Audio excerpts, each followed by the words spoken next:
Butter refused to ever do anything but walk. I was nice to him. I tried hard not to smack him, even when his laziness angered me.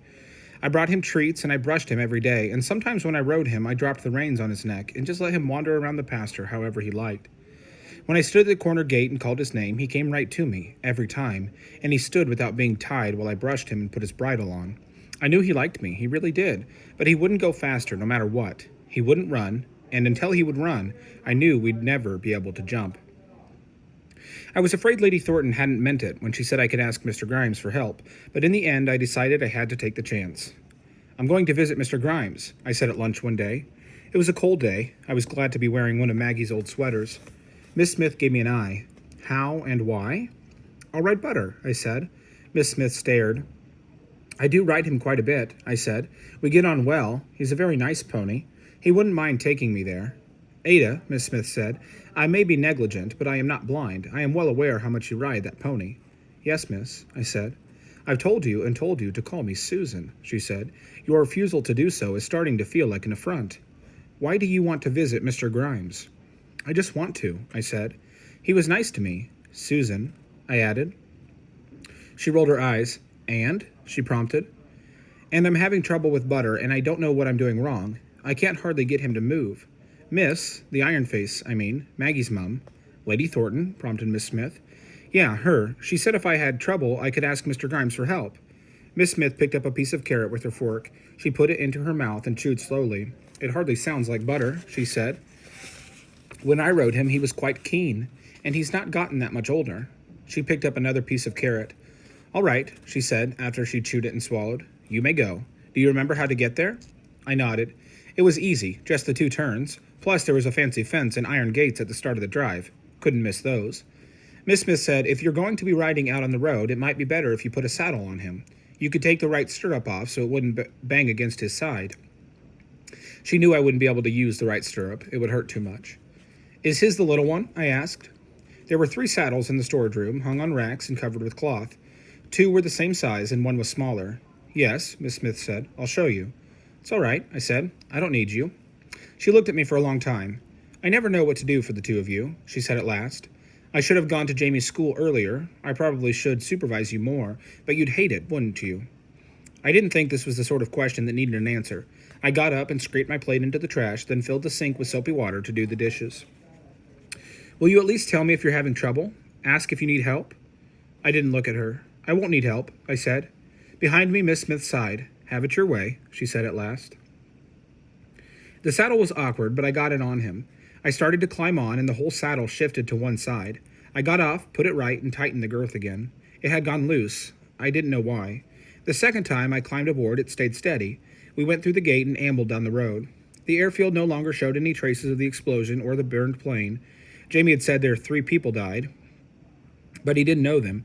In the last week, more huts had gone up at the airfield and one big tower that no one knew what was for. Planes sat parked in rows at the far side of the runway, and one plane kept coming toward the runway, touching down for a moment, then rising into the air again. Round and round in loops. Butter barely flicked an ear at it. To him, planes landing and taking off had become common as trees. Partway down the road, Butter balked and wanted to turn and go back home. I made him continue. He went stubborn after that, mouthing the bit and flicking his ears at me, as though cursing me in some low horse language. He walked slower than ever, and I thought with longing of Jonathan's horse. A month ago I'd been thrilled with Butter, but now I wanted something more. 2 months ago I had not seen trees. Eventually we made it to Maggie's house and around to the stable yard. Mr. Grimes was there in the yard, rinsing a big gray horse with water from a bucket. "Aye," he said when he saw me. "Aye," I said back, suddenly feeling shy. He hadn't said I could visit, only Maggie's mom had said that, and maybe Mr. Grimes wouldn't like it. I slid off Butter and put my right foot behind my left. Mr. Grimes looked me up and down. "Wait there," he said. He put the horse he was tending into a stall. "Now," he said, coming toward me, "explain what you were doing riding this poor animal down the road." "I wanted help," I said. "I can't make him go." "I should think not." He bent toward Butter's 4 feet. "Hadn't had his feet trimmed in years, has he?" "Bet not since that other one died, that Miss Becky." He stalked off and came back with his hands full of metal tools. "You just hold him," he said. He cradled Butter's hoof upside down in his hand, and then with a sort of pincher thing, he cut Butter's hoof right off. I screamed. Butter startled. Mr. Grimes straightened, dropping Butter's foot. Butter still had quite a bit of hoof left, I saw, but the cut-off part lay on the cobbled yard, curved and thick and horrible looking. Mr. Grimes said, "Does it look like I'm hurting him?" It didn't. I couldn't believe it. Butter stood perfectly calm. "Ponies' hooves are like our fingernails," he said. He picked up another tool and rasped Butter's short hoof smooth. "They grow and they have to be trimmed."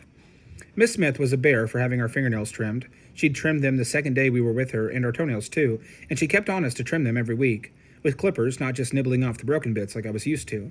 It was strange, but Mr. Grimes was right. It didn't hurt. "His are so overgrown, they're hurting him," Mr. Grimes continued, moving on to Butter's other front foot.